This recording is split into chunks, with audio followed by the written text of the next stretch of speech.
I can't stop vibe coding. It's crazy. Because I'm not an engineer. I could not code, but suddenly I have this new toy in front of me called Cursor, and another one called Claude Code, and I just can't stop. What to do? It's too much for me. Yeah, I mean, you're an ideas man, so it makes sense. You're now able to be empowered to build out these ideas that before you couldn't even ideate and build an MVP version of, and now you can build out, the whole thing relatively well. I think imagination is the only excuse. If you don't have imagination, nobody can help you. But otherwise, you think, and it can be live. And look who's joining in.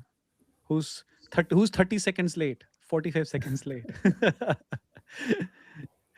Nice to see you, Aurelio. And by the way, we have gone live, but we're gonna officially kick off in like a minute or two. I just want to make sure X.com and LinkedIn, everything, everybody's picked up, etc. So I want to give like a minute or two. But Aurelio, I think you know Raitis already, but you've not met Georgi and Matt before, right?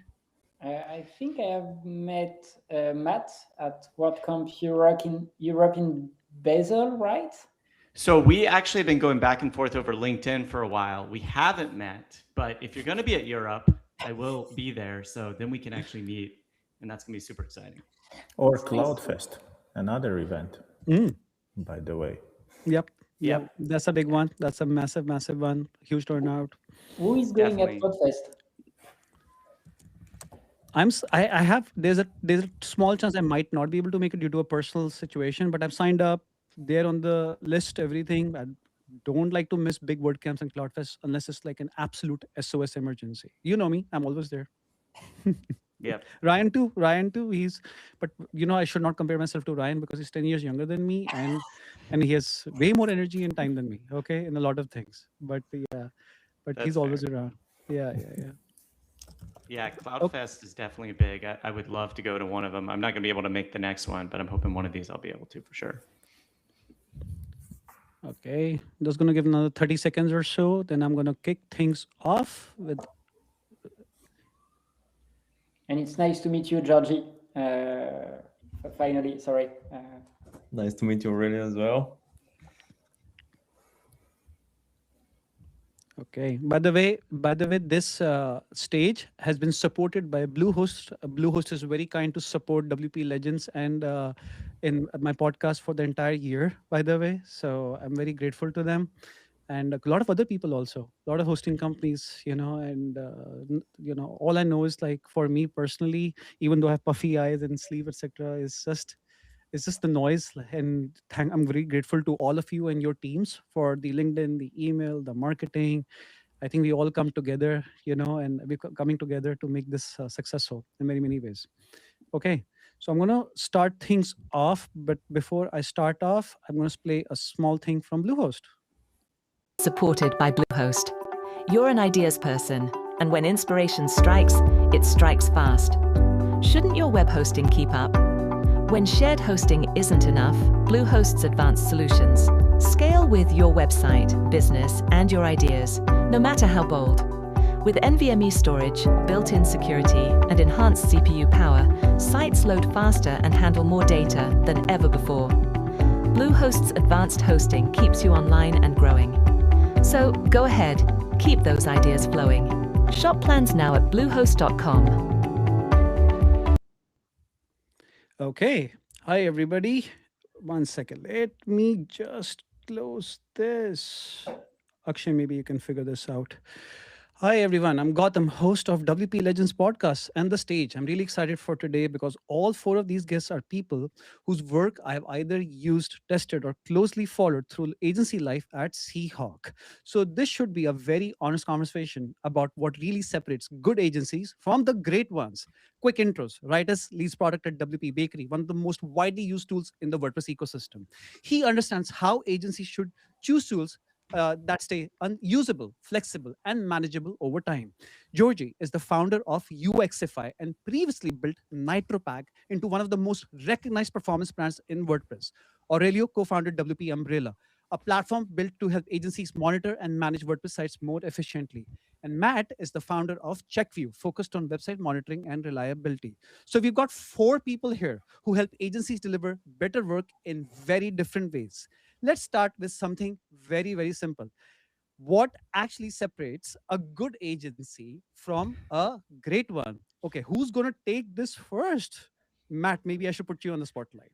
Okay, this is a really hard one because there's a lot of things, but I think overall, in my opinion, it's ultimately the client experience. What is the client experiencing during that process, which really ties down into a lot of smaller things, as far as, what is your knowledge, what is your niche, how are you handling onboarding, repeatable systems, all those things together make that client experience. So I'm going to go with that. I'm going to bet on client experience. Really, ultimately, it makes a great agency.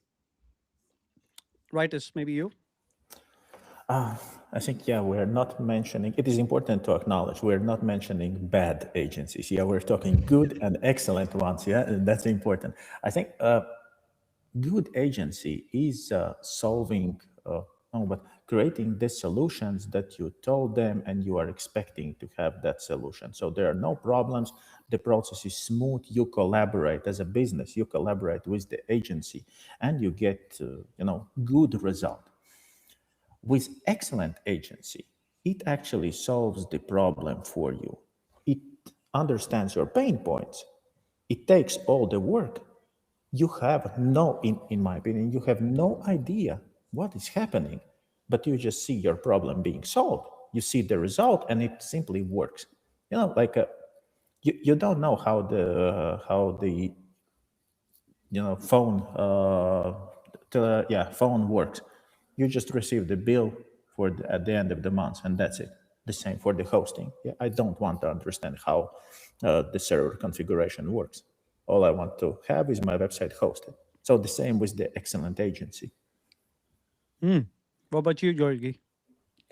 Yeah, I can double down on what Aurelio and Raitis said. I can just build up on the fact that the greatest agencies I've seen are the ones who are actually selling the solution, not the tool, not like a mix of tools, not mix of services, not like pick and build and things. They're actually selling you the solution. It might sound very simple and it might sound like every agency does the same, but that's not the case. So actually the really, really great agencies, they're the ones who can deliver with a simple, clear mind, a working solution.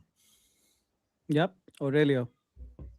To answer, I must answer this question through what I do every day, which is providing a tool for WordPress care.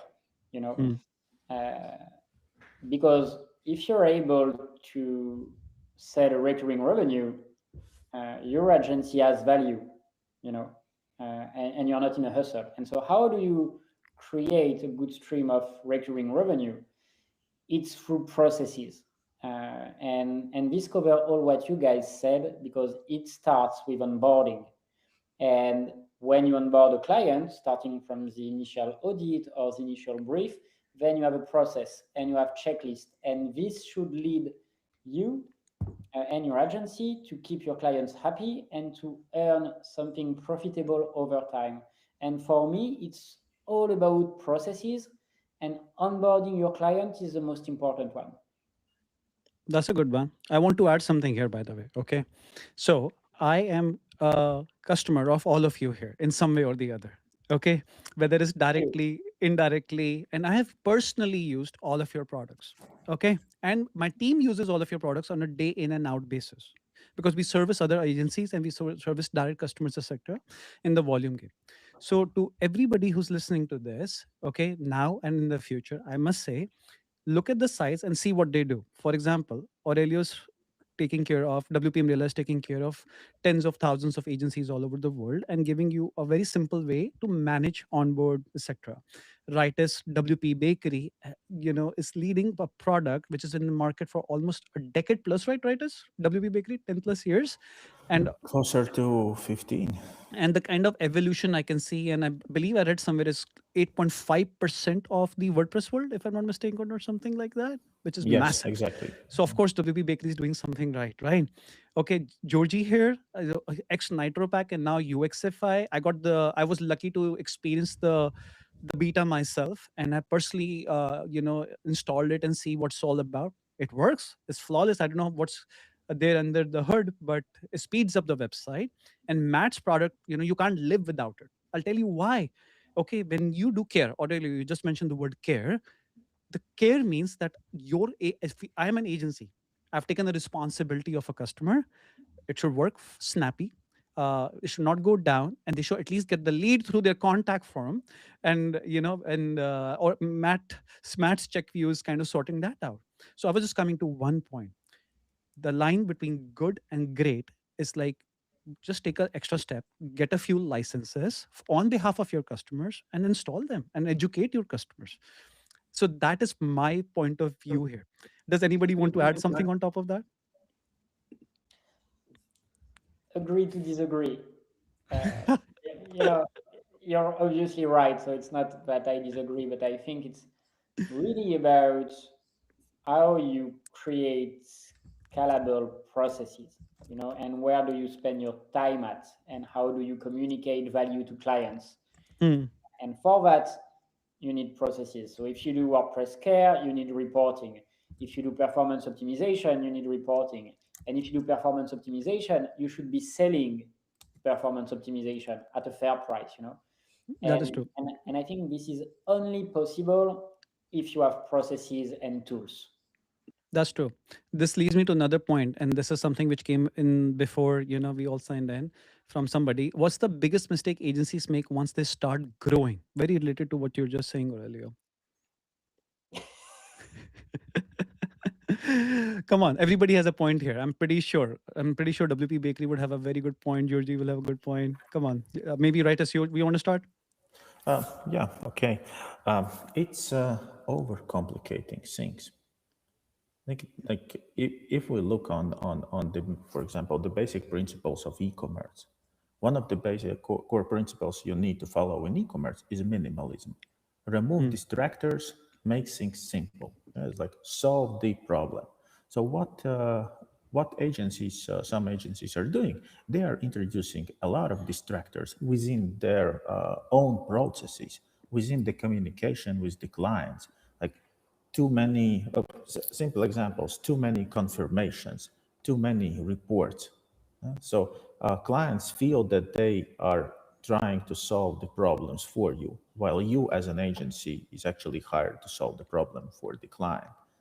So getting too many things on your plate is always a bad idea, whatever you do. Yeah, Georgie, you want to top it up?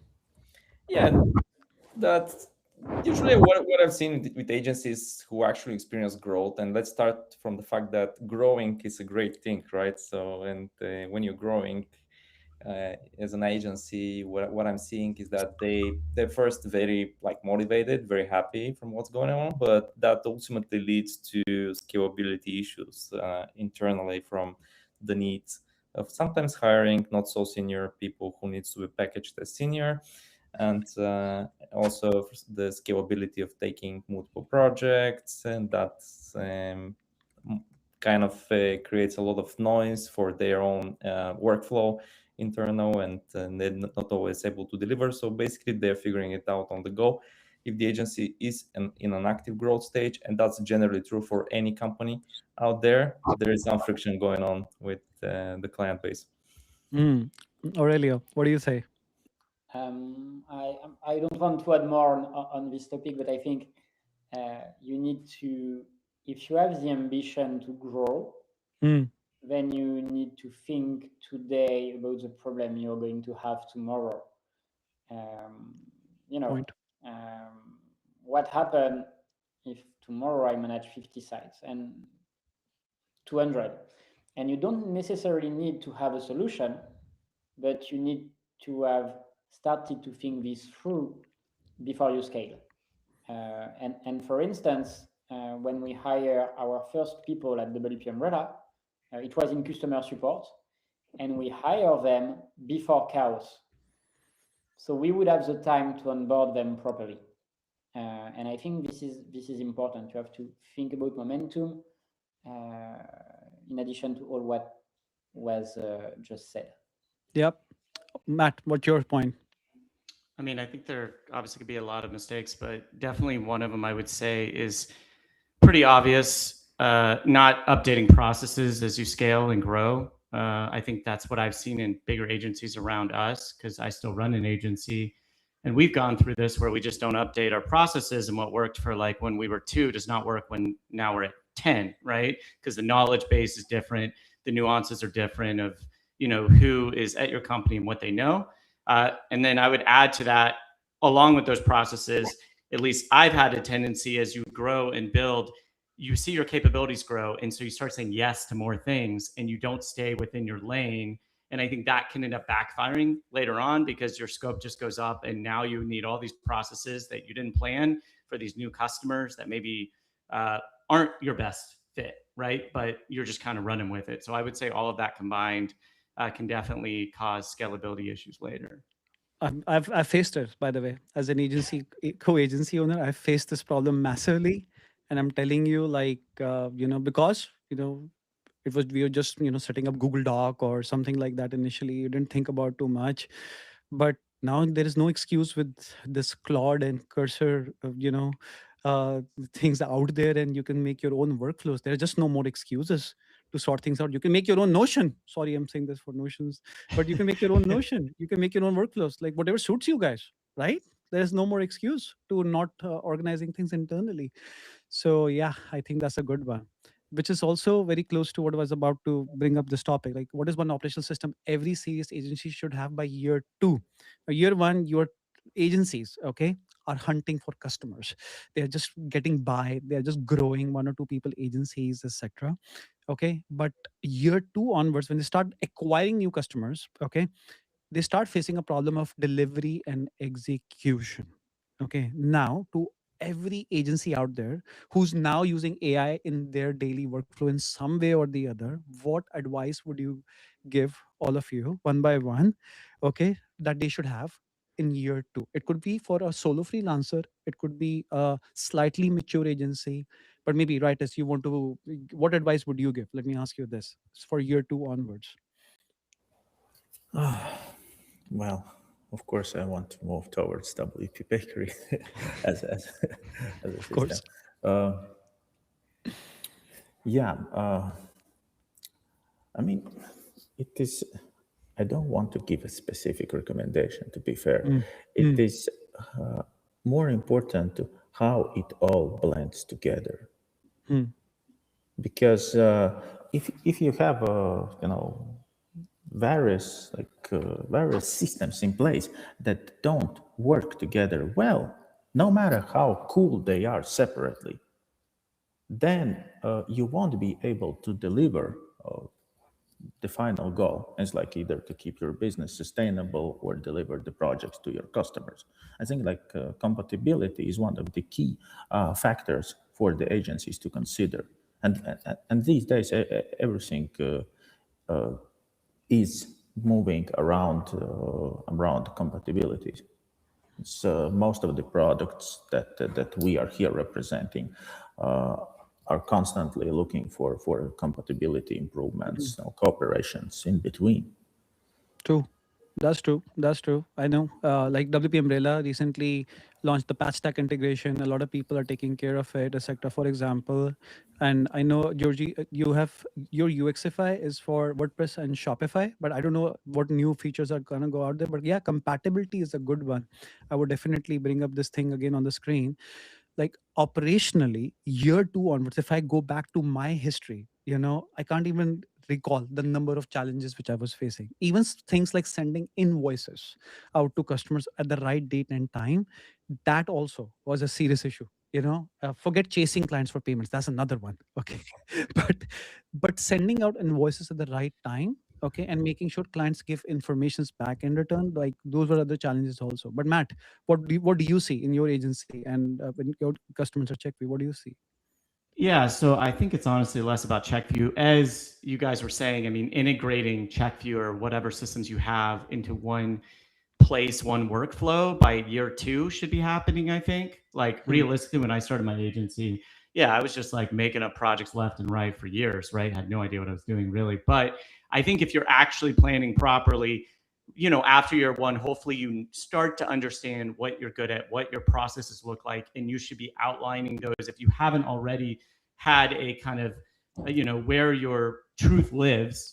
Like in ours, it's in ClickUp, it's in our project management software. To your point, that's where we decide when do we invoice the client. All of that is outlined in our project management software. If we don't have a roadmap to a project, then we're really going to run into issues, and there's no way you can, like you said, deliver things. It's less about getting clients after year one, hopefully. But if you can't deliver things properly, you're going to have a lot of issues. So making sure your project management software, your maintenance software, and then all the pieces of that we've talked about today, like all of our software, is roped into that process.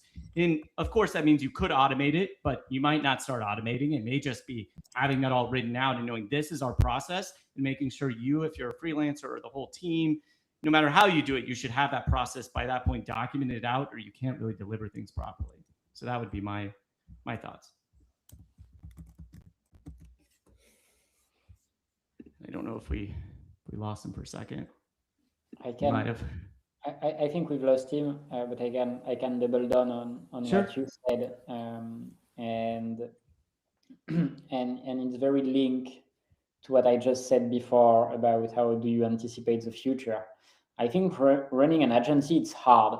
You do crazy work for people that don't always see the value of what you do, and you have delivered one website, and you have delivered one service, and you need to jump to another client and start again, and it's very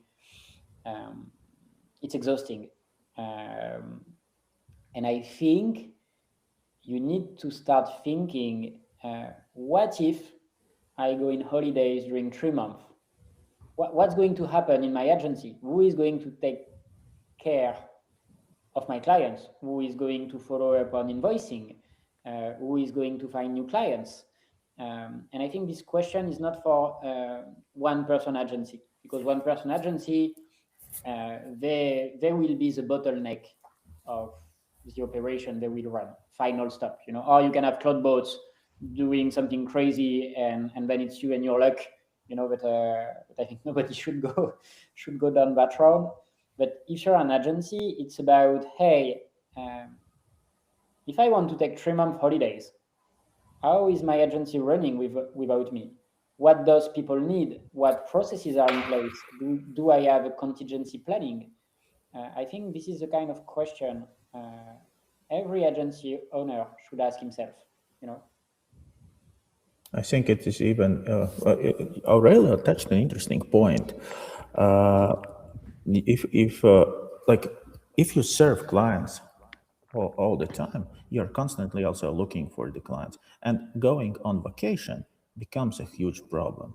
And also, look at the top agencies, by the way. There is this one thing that they have in common. They are also working on their products. And I'm not sure. I don't know the whole, the history, guys, of your products, but I know that many product companies actually came out of the agencies, including WPBakery. It was more like a solo, our CEO Michael. He was a freelancer. And basically, he started. He was creating the projects, but also started to work on WordPress themes, the product side, to have that recurring revenue. And Aurelio, wasn't that the case also on your side? Yes, I think so. Aurelio also was. Aurelio is a lawyer. I remember that for sure. We need to be careful now. Yeah. What are we going to say? Yeah. I think you're right, though. I do think you're right as far as a lot of times I think the products come out of the process when you're trying to figure out how to create the process in your agency. And you're like, oh, this process could be a product in a sense, right? And I think that's often how that starts, is if you have a developer or even a product manager mindset, you might realize, oh, this is a process that I can basically turnkey provide to other agencies in a sense. And that's really what the tool ends up becoming, I think. And to your point, if you don't have those things, then it's going to be very difficult to step out of the business or the agency in the future. So yeah, I think you're spot on with that personally. I got a very good comment on on our registration form. I'm going to bring this up. Okay, at what point does an agency stop being a team and start actually becoming a business? Okay, now the reason I'm bringing up this topic is because again the line between good and great. So usually when everybody starts out in the agency world, saying from personal experience, they're like, I can build a website and make a quick buck. That's how 98% agencies start in some way or the other, whether it's a branding or a SEO or a social media or a content agency. Okay, now little do they know they're about to become a business, or they don't know, or they want to become a business.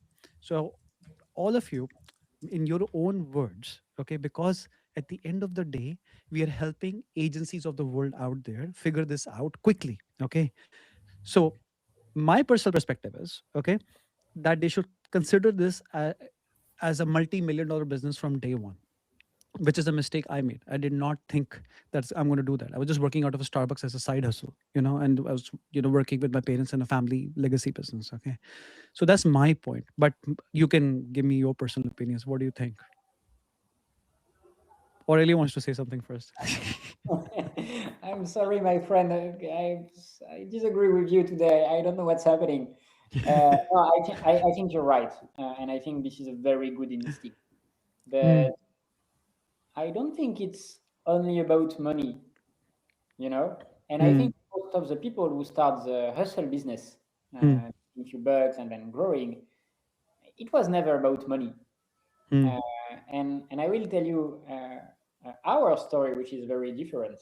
We are running a multi-million dollar business right now at WP Umbrella, but it's still something very friendly. And we are serious people, like we have strong analytics, we have SLA, blah blah blah, all the big stuff. But at the end of the day, it has been successful because we've been a bunch of people who like working with each other. And I think it's important. And I think it will be more and more important with AI, because now everything is possible. And you want to work with people that you like, to have the resilience to go along the way. And I don't know your exact story, Georgie, but I think with NitroPack, it was the same. You started with a friend, you had a very local DNA, just like what we did in France. And looking back at your story, but maybe I'm framing the answer, I'm sorry. But looking back at your story, I think the friendship dimension is very important, because at the end of the day, it's not only about money. Good point. Good point. What do you say, Georgie? Yeah, it is very important, the friendship. And now it's also important to differentiate friends from friends, because they're friends you go drink beers, they're friends you build things, right? And then that's very different. For me, the biggest differentiator from team to business is the presence or the lack of the founder. Because the founder is usually the glue between, like, making it a team, putting spirit in it, setting the goal where we want to go. And that's a team, right? And it might be a team that is just starting, or it might be a team that is making tens of millions of dollars. It's still a team, right? It's founder driven. So when the founder sets the direction, it's a team, and the team believes in the founder, and there is this whole vibe of we are growing and we're happy, and it's like the romantic period, and that's what makes it a team. Where it's like, if you remove the founder, like in the founding team, and let's say you're acquired or something else happens, so then you typically move to a business stage where you set the process. There is not like a founder vibe in the whole situation. That's how I see things, of differentiating teams between businesses. Good point. What about you guys? I would go a little step further than that. I totally agree with you, Georgie.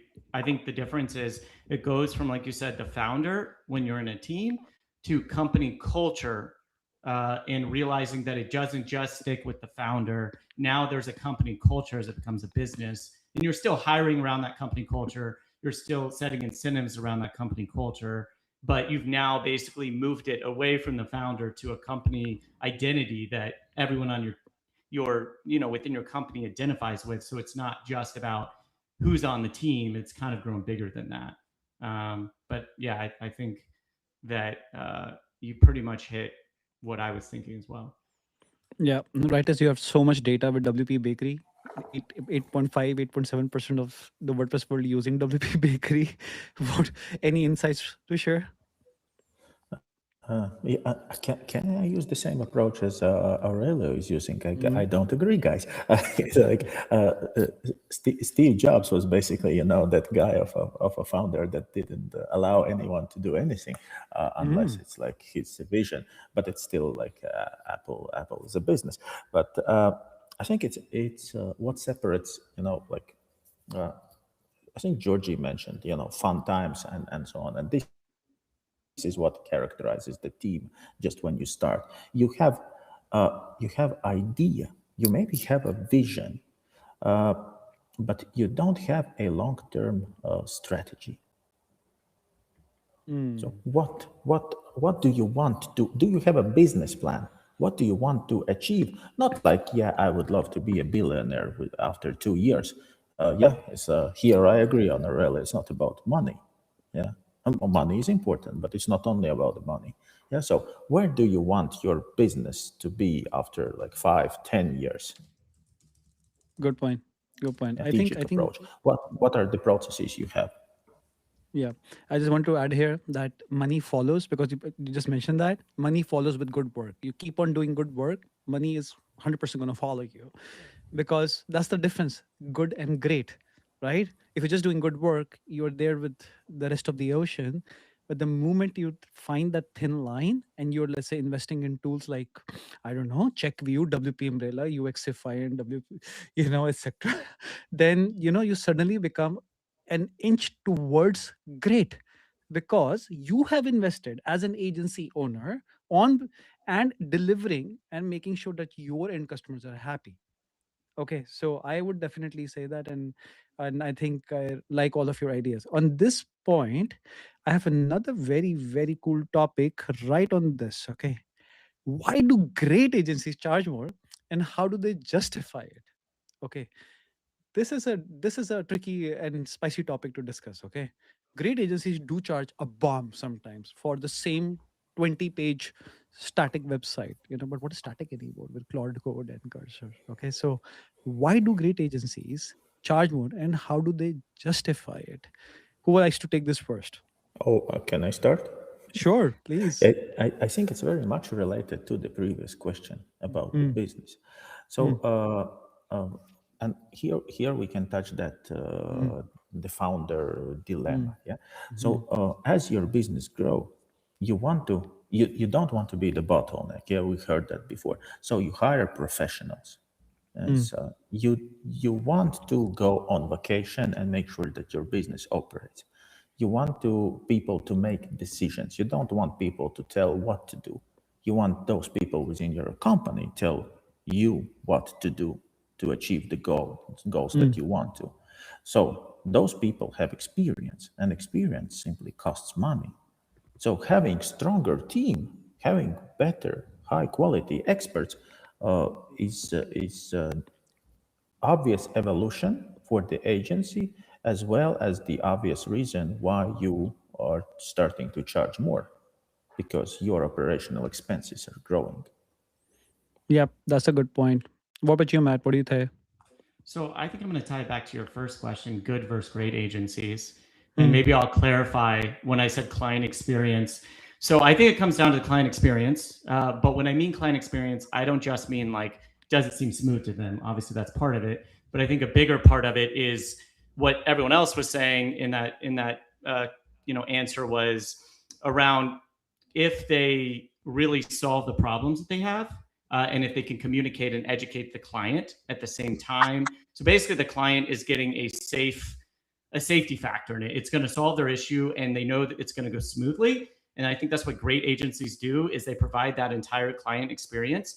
I mean, it kind of goes back to the joke, nobody got fired because they hired IBM, right? Like if you hire an agency that has the knowledge, that it is smooth and safe, and they ultimately solve your problems, that is really what you can charge more for, I think.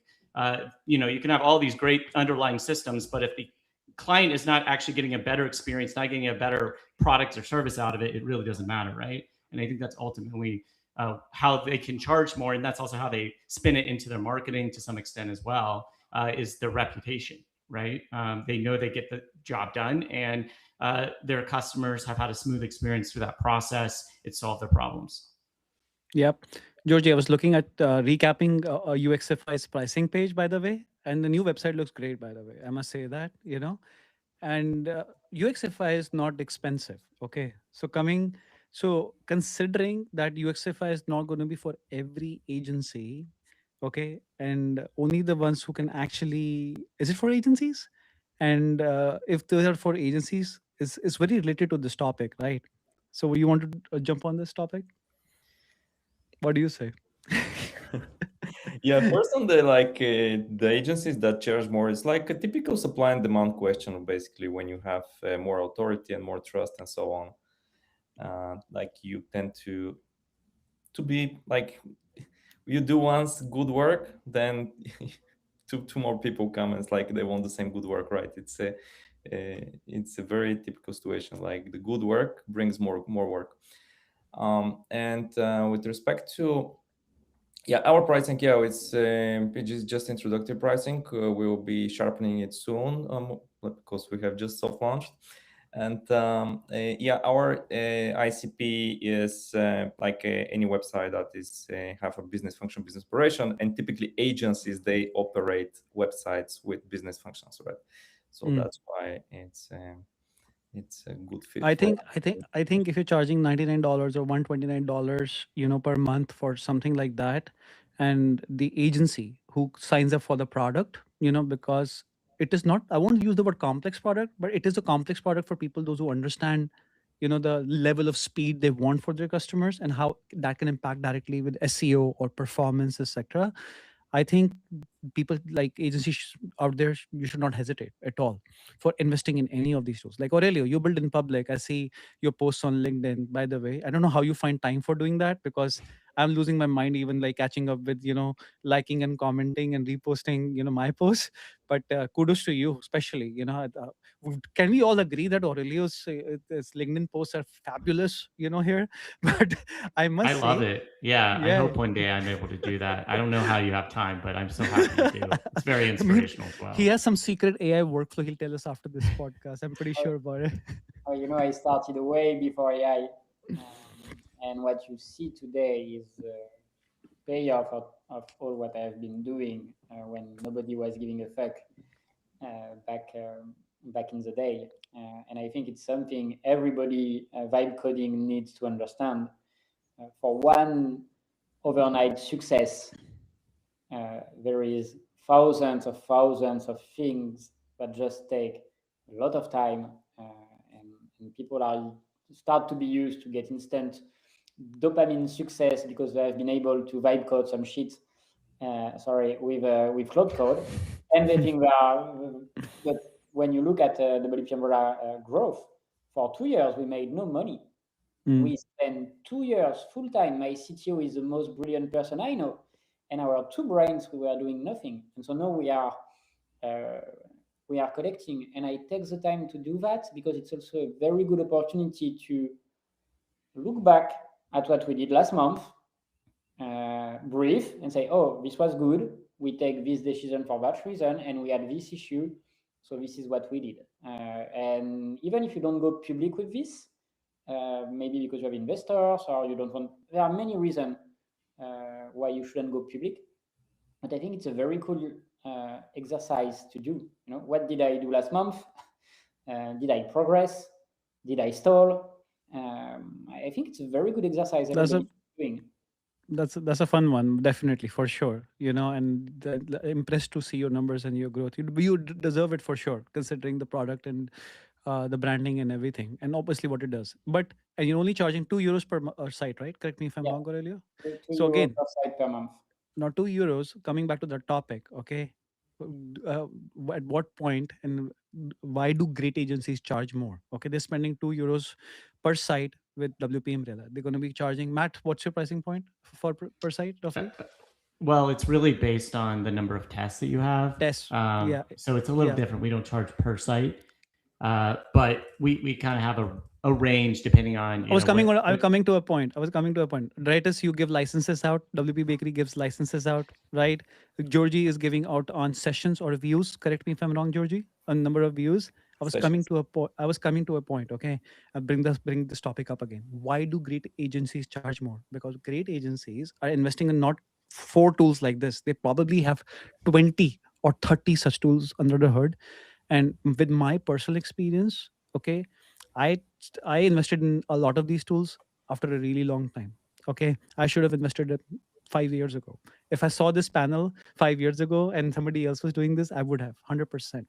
Because that personal hit, which I'm going to be taking now, €2 for one site. If I have 300 websites, that's 600. Okay, it's okay because those 300 customers will be happy also, right? That's also the point. So what I'm coming to a point is that the line between good and great and agencies, you should charge more if you're truly giving that great experience. That's where I was coming to. Okay. And all of you in some way or the other, have incredible products, okay, or leading incredible products which can define that line, the thin line between good and great. Okay, now here's another point. Here's another interesting one. Is saying no to clients the real sign of a mature agency? This is a personal problem I have dealt with. I don't want to jump into my situation with this, but maybe you guys have some better things to say and advice for freelancers and agencies who are maturing now. Is saying no to clients the sign of a mature agency? At what point should you say no? That's another point I would like to discuss today. Who would like to take this? As soon as you can. I mean, as soon as you can bring food under. No, but it's a Maslow pyramid. As soon as you can bring food to your home and you can pay for what you have to pay, and you have to fire this kind of toxic client. Final stops because they are a waste of time, they are a waste of energy, they are a waste of everything. And I think you attract people like you. And that's also why agencies are charging more, because they are charging more, they are attracting people like them who can pay more and be less problematic. And I really think that as soon as you can, and I think there are not so many toxic clients, and probably before firing a toxic client, you need to look at yourself and say, hey, what could I have done better? And then you try, and if the toxic relationship remain, there are plenty of clients, there are plenty of websites to make, and I think life is too short to suffer at work. Yep. Georgi, you must have seen so many situations like this during your Nitro Pack days also. Yeah, during the Nitro Pack days, and even before, because we had still a product business, but it also had some service part and professional services. So yeah, I tend to say that saying no is important, but it's important first and foremost for you as a service provider, like if you're an agency, because you need to know what you're good at, starting from there. So knowing what is your forte and what is your capabilities, actually helping the client and being super clear about what you're good at. I tend to see some agencies, especially starting agencies, they tend to basically don't say no at the beginning, which ultimately is good because they're exploring. But at some point, you need to stay focused on where actually it makes sense to operate, in which segment of the whole picture and the whole puzzle. And yeah, it's mostly like a focus and communication issue, right? If you figure this out, it will help your business and then help your clients as well. Yeah, I'm 100% with this.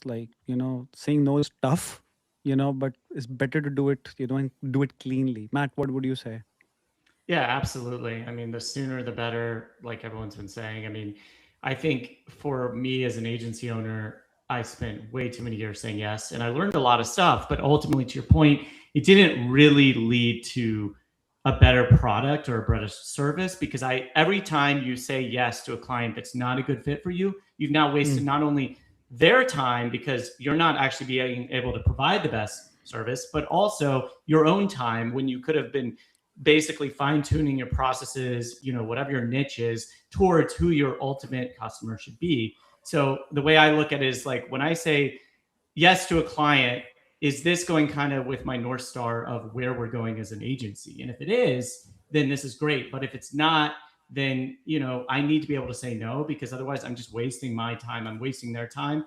I will say, I think that's another thing that great agencies do, is they're able to say no, but they're also able to have a network where they can send clients to, a partner that's a good fit for them. I think having a solution, even if they ultimately don't end up being your client, or maybe they are your client, but in that space they're not, I think still serves the purpose. It gets them a solution. And that really, at the end of the day, is what your client needs anyways. So yeah, I think saying no is extremely important. I wish I had done it earlier. If you're running an agency, please say no as soon as you can, and set what your niche and your mission is. You can't really say no if you don't know what your niche and mission are going to be, because you have no North Star. You don't actually know if you should say yes or no. So you have to figure out your mission and what you're good at, like Georgie said, before you're able to really say no. And yeah, at that point, hopefully you're like a mature or enough organization, you have some idea of what your direction is. This Good is super point. strong. If I can just build on what Matt said, this is super strong. We used to use it. It's amazing if you basically play well with your whole ecosystem of other agencies and whoever does what.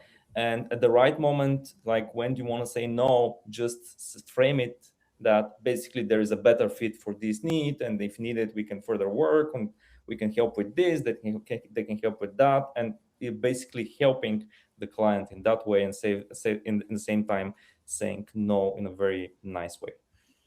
The stuff though, the stuff. Raitis, what do you say?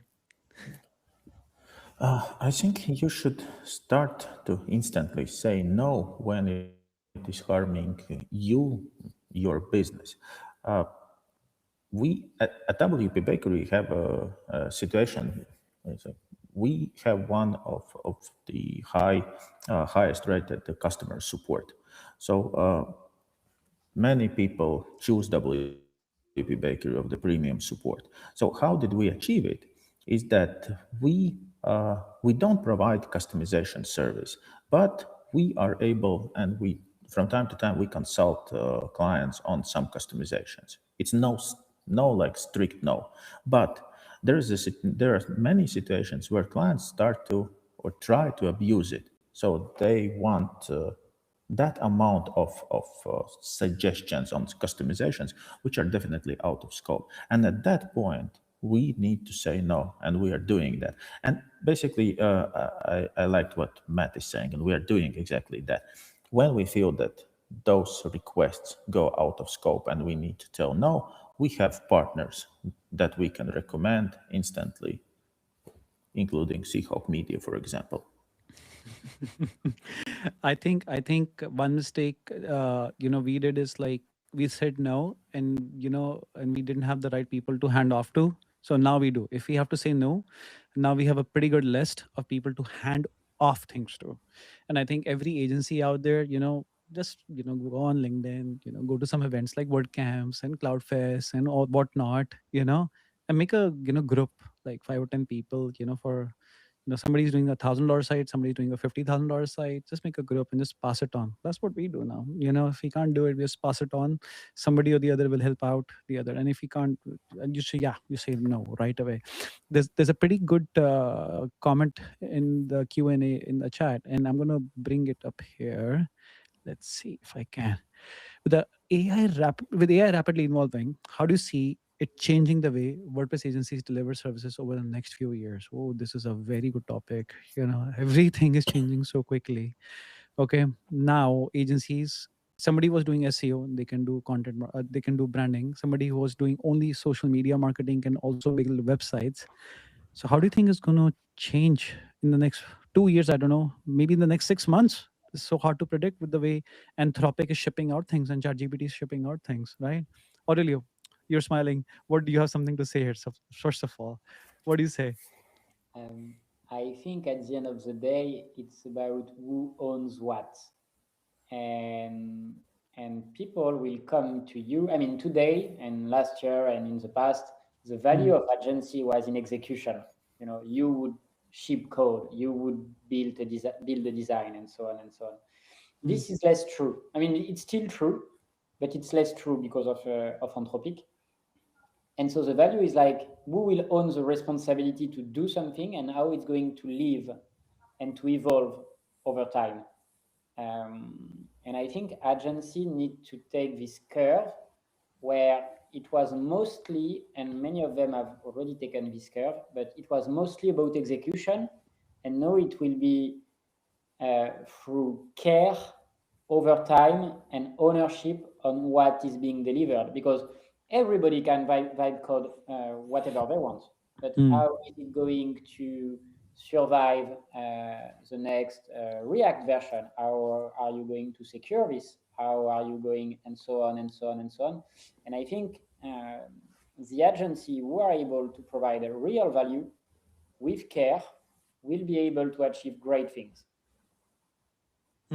That's a good one. That's a good one. What do you guys think? Matt, what do you say?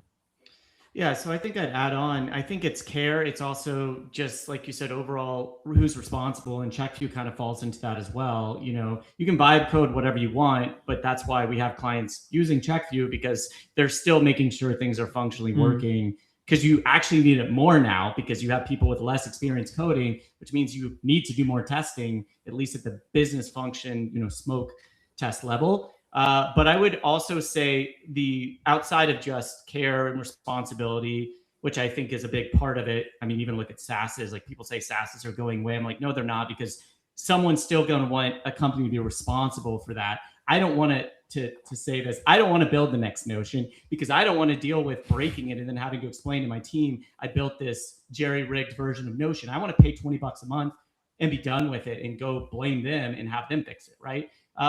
But the second thing I would say is the floor is raising for agencies. Execution is definitely going out. And I think niching in is more important than ever as an agency, not actually expanding your services, because that's the parts that I think AI is not getting the nuances around. Like if you're, you know, if you're a WordPress agency itself, like that's great and you can build out and execute on a lot of that. But I think if you go into a specific industry or a certain type of website, those are the things where AI doesn't have as much knowledge.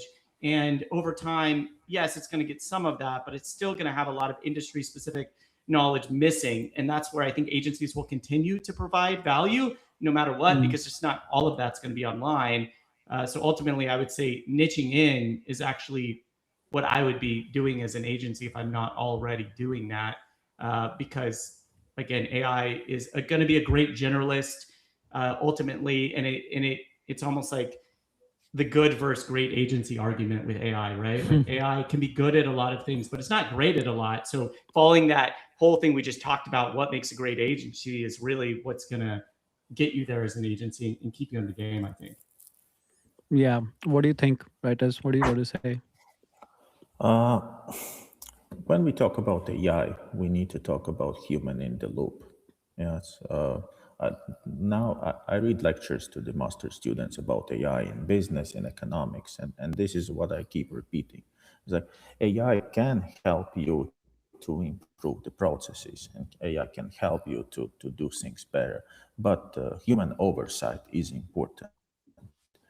And for the agencies, it's basically the same. So we can expect that agencies will be able to deliver more. But you go for excellent agencies. Again, we talk about excellent agencies, not for simple execution. You go from problem solving. And yeah, it's to me, having AI is definitely not a threat. If I believe that could be the hidden question there. Because let's face it, self-driving car doesn't make you a Formula One driver. So it's the same with AI. Having AI at your hands without expertise and skills doesn't make you an excellent agency or tremendous freelancer. Good point. I love that Georgi. example. Yeah, I like that too. From that one. Georgi, what do you think with the rapid involved AI? I think the opportunities in the AI world are amazing for agencies. And first, there is like a lot of new market opportunities which are out there to offer like to complement your service or even to launch new services. You know pretty much, Gautam, Mm. from your side how this is working. And first, the market opportunity is great, especially for the agencies which are tend to adapt faster than the others. So there's like amazing set of market opportunities. And then second one is actually, I think for the first time in history, an agency will be able to scale without adding more people, or at least not being linearly dependent on the people in order Good to be a point. bigger agency, which is super interesting. And likely we will be seeing in the next years agencies that are more valuable with IP owned, companies that own any type of IP might be less valuable than some agencies where they just figured out how to scale and how to sell these That's services. a good point. That's a good point. I think scaling up as an agency owner, no matter what your niche is, I think that is a good one. That's a very good point. You can scale up as much as you want, and you only would need to add a human resource till the time you're at a tipping curve, because agencies, I know, are stressed for cash flows as they are growing, especially, and they have to balance a lot of projects together. But I think with AI workflows, they can scale up a lot much faster without burning a hole, and you're going into debt, just by for hiring people. That's a problem which I've discussed, personally seen 7 years ago also. But I have seen how difficult it is, because you have to hire people, you have to pay them, and now you only hire and only need to hire till the time you actually are at that point. So that's a very good one. We have time for one more interesting topic, so I'm going to bring it up here. Is productizing services the future of agencies? Okay, now we at Seahawk Media have productized a lot of our services over the past 2 years, and it's working well for us. I don't see a lot of agencies do it. Is it a good approach? Not a good approach? Should we just custom get in touch with us? What are your opinions, guys? I think while you had internet connection issues, we were partially covering Okay. that question. Okay. I mean, most of the agencies want to have products. Yeah. The problem is that, of course, you need to deliver that product. That you need to wrap it in a package and make it appealing to everyone. Yeah, which is a bit of different type of business if we compare, the services and the products. This is why maybe we don't see that many agencies transition, but I still believe that most of the agencies are looking into that. I think so also, for sure. More and more agencies are trying to. What do you guys think, Matt, Georgie, Aurelio? Yeah, I mean, in one of my other agency groups, we watched one of the agency owners productize his service, and it was massively successful for him. But I think part of it was his processes, and what he delivered was very cut and dry and very clear. He knew his niche as well.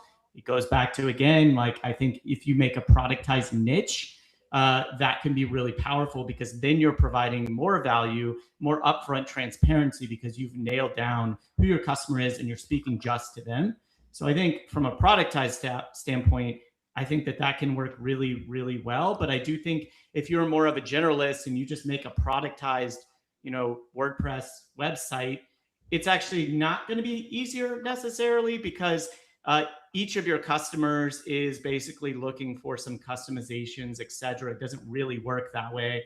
I think it goes along with just products in general. Like, products can be harder to scale and build because you have to find that market fit, right? Where if you're just a service, you just find the next person, you customize it for them based on whatever service you're selling. And I think that still works with productize. It's the same idea. Like, if you're going to make a productized service, you still have to find a fit for it. And I know a few agencies that have tried to do that, and they either weren't able to communicate it to the right audience, they didn't have that audience in front of them that they were trying to work towards. So you have to, I think, be able to get to that audience and find the market fit if you're going to do a productized service.